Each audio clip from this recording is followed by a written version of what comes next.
পুরাকালে আমরা দেখতে পেয়েছি যে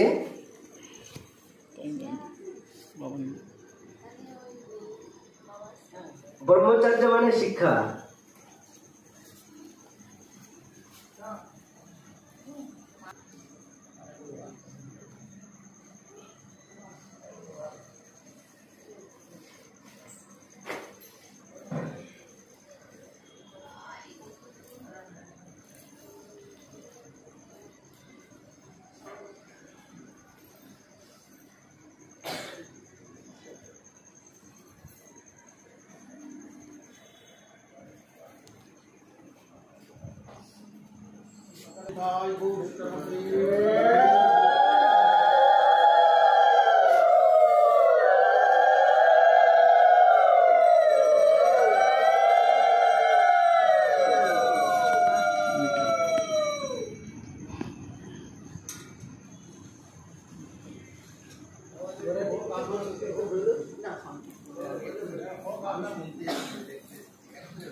মহারাজজি আমাদের সময় উপনীত হয়েছে।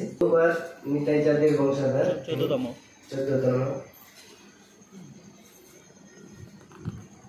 তাহলে আমাদের 4টা বর্ণ হতে পারে যে কোনো আশ্রমে, কিন্তু আশ্রম বিচারে দেখতে গেলে তারতম্য আছে।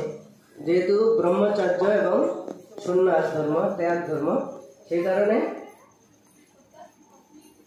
গৃহস্থ আশ্রম এবং বানপ্রস্থ এই 2 আশ্রমের কাছে ব্রহ্মচর্য এবং সন্ন্যাস পূজ্য, যেহেতু তারা ত্যাগ ধর্ম আশ্রয় করেছে। কিন্তু আপনারা যদি স্বরূপ বিচারে যান, স্বরূপতে জীবায় কৃষ্ণের নিত্য দাস, তাহলে আমরা সবাই সমান, তাই না? কিন্তু ছোট বড়টা কোথায়? যেই ভজন করবে সেই বড়, তাই না? যেই ভজনে সেই বড়, অভক্তহীন ছাড়, কৃষ্ণ ভজনে নাই জাতি কুলাতি বিচার। যেই ভজন করবে আমাদের কাছে, ভগবানের কাছে, সেই বড়। আরেকটা 4টা আশ্রম, এই 4টা আশ্রম শাস্ত্রসম্মত। যে কোনো আশ্রমে আমরা অন্তর্ভুক্ত হয়ে ভজন করতে পারি। আর ভজন সাধন আপনি যে কোনো জায়গায় করতে পারেন, কোনো ক্ষেত্র বিশেষ বলা হয়নি। বিশেষ ক্ষেত্র ভগবানের ধামে বাস করলে তো অবশ্যই উত্তম, কিন্তু এখানে কি বলছে? গৃহে থাকো বনে থাকো, হা গৌরাঙ্গ বলে ডাকো, নরোত্তম মাগে তারে সঙ্গ।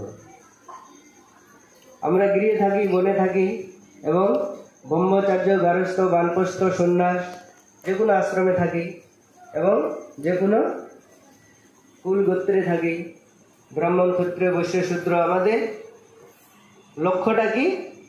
ভগবান ভজন, ভগবানের সেবা।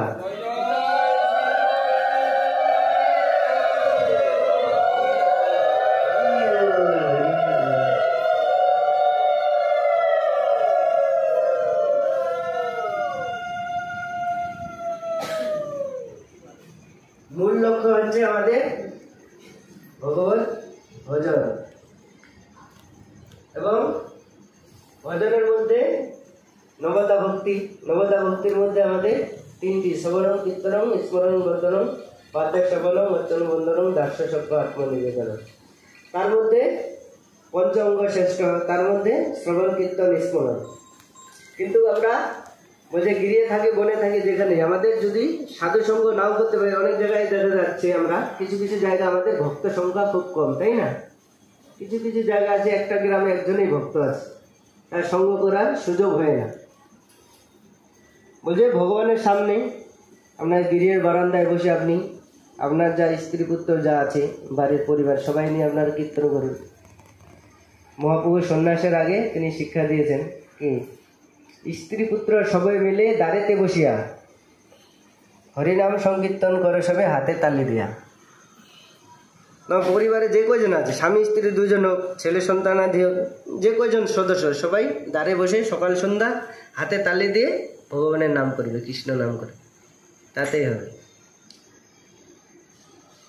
আমাকে তীর্থে যেতেই হবে এবং আমাকে সাধু সঙ্গে যেতেই হবে এমন কোনো, আমাদের সংসারে থাকলে সাংসারিক কিছু কাজ থাকে, তাই না? বলছে দুই ভাগবত করায় কৃষ্ণের সাক্ষাৎ, গ্রন্থ ভাগবত এবং বৈষ্ণব ভাগবত। আমরা যদি বৈষ্ণব ভাগবতের সঙ্গ না পাই, আমরা গ্রন্থ ভাগবতের শরণাপন্ন হব। এখানে ভগবানের কথা, ভক্তের কথা দুই আছে। গ্রন্থ আস্বাদন করলে আপনার বৈষ্ণব সঙ্গ হয়ে যায়। এখানে সমস্ত ভগবানের পার্শ্বদ যারা বিশেষ বিশেষ তাদের কথা বেশি বর্ণিত আছে। তার উত্তম ভক্ত তারা, তাদের সঙ্গ হবে কথার মাধ্যমে, তাদের চরিত্রের মাধ্যমে। জন্য বলছি যাও ভাগবত করো, যাও ভাগবত করো বৈষ্ণবের স্থানে, একান্ত আশ্রয় করো চৈতন্য চরণ। যদিও ভাগবত বলতে এখানে বৈষ্ণব ভাগবতের কথা বলেছি। আমরা সবসময় সর্ব অবস্থায় সর্বক্ষণ আমরা বৈষ্ণব ভাগবতের সঙ্গ লাভ করতে পারি না। তার জন্য আমরা এই গ্রন্থ ভাগবতের শরণাপন্ন হব। এবং যদি আমাদের আশপাশে কোথাও বৈষ্ণব সঙ্গ হয়, আমরা অবশ্যই চেষ্টা করব বৈষ্ণব সঙ্গের মাধ্যমে আমাদের শ্রবণ কীর্তন স্মরণ আদি অধ্যয়ন করা। যাই হোক, তাহলে আমাদের সমস্ত ভজন সাধনের মধ্যে আমাদের বলছে কলিযুগের ধর্ম হলো নাম সংকীর্তন। কলিযুগের ধর্ম হলো নাম সংকীর্তন। এতদর্থে অবতরী শ্রী শচীনন্দন।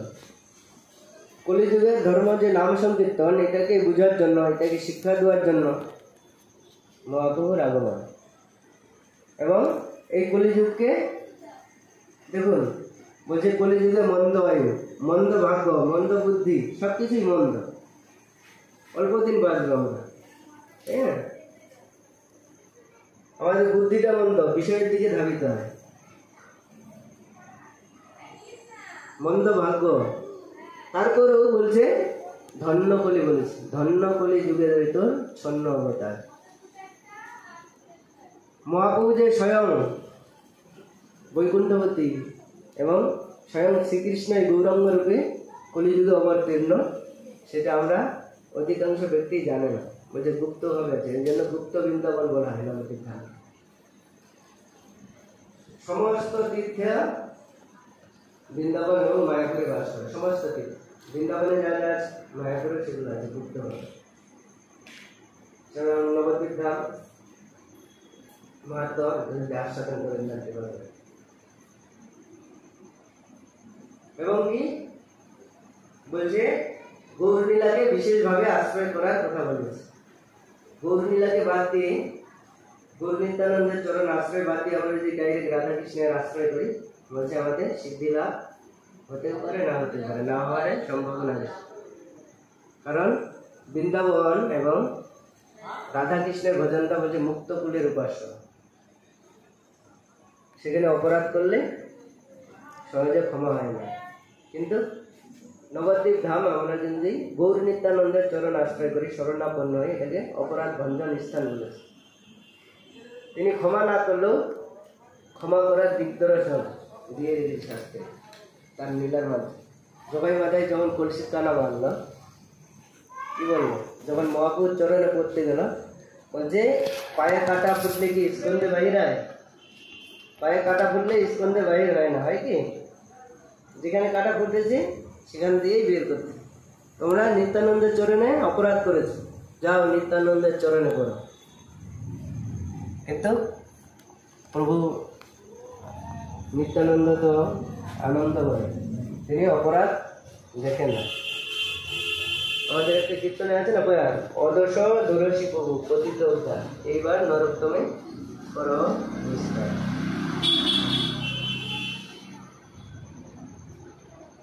তিনি ভগবান সবসময় আমাদের গুণটাকেই গ্রহণ করেন, বিশেষ করে গৌর নিত্যানন্দ। এবং ভগবানের সেবার মধ্যে বলছে ভগবানের সেবা করতে গেলে আমাদের মন থেকে শুদ্ধি চাই, তাই না? শরীর থেকে পবিত্রতা চাই, শরীর শুদ্ধি চাই। কিন্তু বলছে ভগবানের নাম, দুইটা প্রভু, ভগবান এবং ভগবত নাম। ভগবানের নাম, নাম প্রভু সব থেকে কৃপাময়। নাম প্রভু দিয়ে আমরা যদি নাম কীর্তন করতে যাই, এমন কোনো সূচি অসুচি এমনকি সর্ব অবস্থাতে আমরা করতে পারি, দেশ কাল পাত্র কোনো বিচার করেন, তাই না? কম সময় একটু হাত মুখ ধুয়ে নিলে অবশ্যই ভালো। তাহলে বলছে নাম প্রভু সব থেকে কৃপাময়। আমরা নাম প্রভুর যদি আশ্রয় করি, আমাদের কোনো কিছুর প্রয়োজন হয় না। পূজা করতে গেলে অনেক কিছু সামগ্রীর প্রয়োজন, 64 উপচার, 16 উপচার, দ্বাদশ উপচার, পঞ্চ উপচার কিছু চাই, তাই না? ধূপ দীপ ফুল তুলসী ইত্যাদি। কিন্তু আমরা যদি নাম প্রভুর আশ্রয় করি, কোনো কিছুর প্রয়োজন হয়, শুধু মনটা চাই, তাই না? মনটা তো সবার কাছে আছে, ওরা আনতে যেতে হবে না, আপনাকে ধার করতেও যেতে হবে। তাহলে সবসময় এই জন্য বলছে কলিযুগের ধর্ম হলো নাম সংকীর্তন, এত অর্থে অবতরী শিষ্যচিনন্দ। বলে কালে নাম বিনা নাহি আর ধর্ম, সর্বমন্ত্র সার নাম এই শাস্ত্র বলে। কলিযুগে একমাত্র আমাদের যেন তেন প্রকারে আমাদের নাম প্রভুর আশ্রয় করতে হবে, নাম গ্রহণ করার চেষ্টা করতে। আর যেখানেই সাধুসঙ্গ হবে, আমাদের সাধুসঙ্গের মাধ্যমে চেষ্টা করতে হবে। কারণ আমাদের যে পঞ্চ জ্ঞানেন্দ্র, এগুলা সবসময় বিষয়ের দিকে ধাবিত হয়। চক্ষু সবসময় কুদর্শন, কর্ণ সবসময় কুকথা, গ্রাম্য কথা, নাসিকা অমৃত কুমৃত জ্ঞান, এবং জিহ্বা অমৃত কুমৃত খেতে চায়, গ্রাম্য কথা বলতে চায়, শরীর সবসময় আরাম চায়। কিন্তু এই যে 5টা জ্ঞান ইন্দ্র, এই 5টা জ্ঞান ইন্দ্রকে আমরা যদি ভগবত সেবায় লাগাতে চাই, একমাত্র সাধুসঙ্গ, সাধুসঙ্গ ছাড়া অন্য কোথাও আমরা এই 5টা জ্ঞান ইন্দ্রকে একীভূত করতে পারি না এবং সংযমে আনতে পারি না। একমাত্র বলছে বৈষ্ণব সঙ্গের মাধ্যমে আমরা সহজেই এই 5টা জ্ঞান ইন্দ্রকে একীভূত করতে পারি, কৃষ্ণমুখী করতে পারি। এখানে বৈষ্ণব সেবায় আসলে প্রথমেই আমরা কি বৈষ্ণব দর্শন পাই, তাই না? বৈষ্ণব দর্শন করার সাথে সাথে আমরা পবিত্র হই। শাস্ত্রের বাক্যে, শাস্ত্র ভাষায়, গঙ্গার পরশ হইলে পশ্চাতে পাবন, দর্শনে পবিত্র করে এই তো মার্গ। আমাদের ভাগ্য মহারাজজি আমাদের আজকে সামনে উপবিত।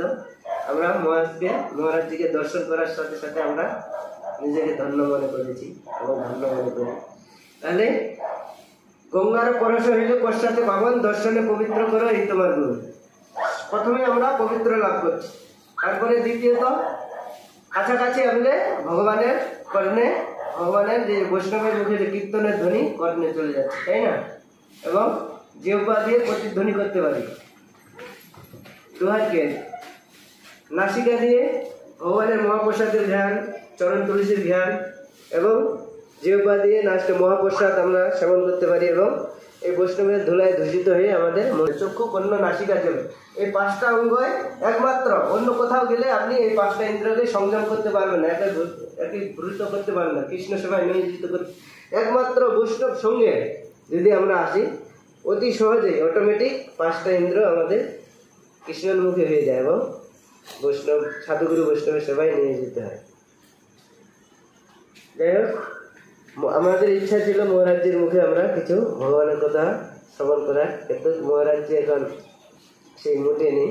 আমরা কোনোদিন যদি আবার সৌভাগ্য হয়, আমাদের সৌভাগ্য মহারাজজির যদি আমরা সাক্ষাৎ আবার পাই, তাহলে আবার আমরা চেষ্টা করব মহারাজজির মুখে ভগবানের কথা রূপগম্বৃত আস্বাদন করা।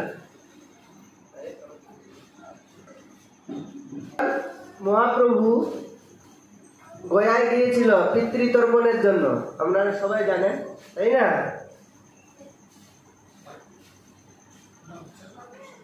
তাহলে সেখানে কি সব পিণ্ডি দিল, কিন্তু মহাপ্রভু কি বললো? যখন ঈশ্বরপুরীতে দর্শন হলো, কি বললো?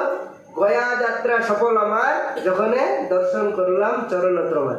এই জন্য আমরা নিজেকে আজকে ধন্য মনে করবো মহারাজজির দর্শন পেয়ে। বাঞ্ছা কল্পতরুভ্যশ্চ কৃপা সিন্ধু ভৈরবশ্চ পতিতানাং পাবনেভ্যো বৈষ্ণবেভ্যো।